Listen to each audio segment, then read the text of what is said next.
After a marathon vote-a-rama on Capitol Hill, most Republican senators intended on passing President Trump's big, beautiful bill by the 4th of July, Friday. Joining us now is NBC Washington correspondent Alice Barr. And Alice, we saw the senators pull an all-nighter last night, and they're still in session as we speak. Get us caught up on where they are at the moment. Yeah, so they broke a record for the longest vote-a-rama, this process where senators in both parties lobbed out potential amendments all throughout the night to this bill, big bill, before they would get to final passage. And most of those amendments were shot down, not all, but most of them. Republicans have been working amongst themselves, and they still are right now, to try to come up with one final big amendment that is going to appease the holdouts. And we expect that there are some in the fiscal conservative column that would include Rand Paul, who has said he's a no vote because of how much is expected to be added to the deficit through this bill, more than $3 trillion. There are also those on the more moderate end. We have Tom Tillis, Susan Collins, and Lisa Murkowski that we're counting in that bucket, who are opposed to Medicaid changes in this bill. And they are either Tillis is a for sure no vote, and Collins and Murkowski are maybes. That's 4. So if it stands at 4 right now, that's enough to sink this vote. So they are all kind of behind closed doors trying to figure out a sweet spot compromise that can get enough Republicans on board. They know they're not getting a single Democrat. And that huddling is ongoing until they can figure something out and bring this forward for a final vote. Right now, we're just stuck and waiting until they sort through it. Do you think we could see a vote today, later today? Certainly possible, if not likely.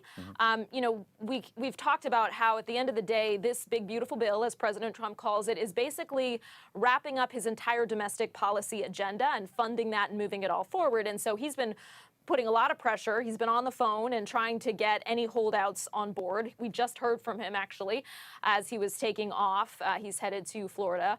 And he spoke about wanting to get this over the finish line. He's acknowledged that it's complicated. He said he thinks it's going to happen in the end because it is difficult to take a stand against President Trump. Tom Tillis, one of the 4 that I just mentioned, who said he's voting against this bill, has already said he's not running for Congress again because he opposed a procedural vote in the past over the weekend and got such stiff pushback that he said he wasn't going to run. So it's difficult to take a stand against something that is so kind of ingrained in President Trump's agenda and what he wants to see done for folks in the Republican Party right now. Yeah. Meanwhile, former Trump ally Elon Musk is tossing his weight around against the bill. How much of an influence does he have, and is it enough to maybe kill the bill?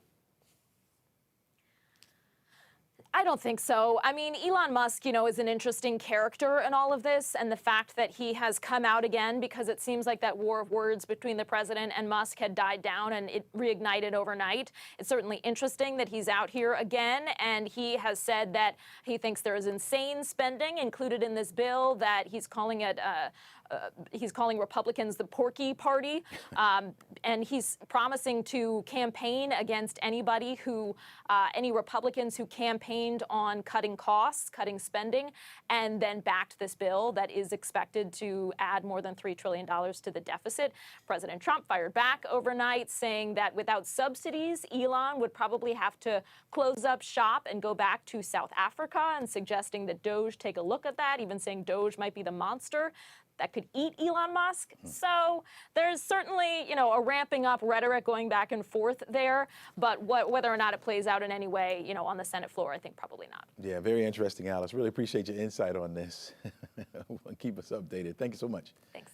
All right.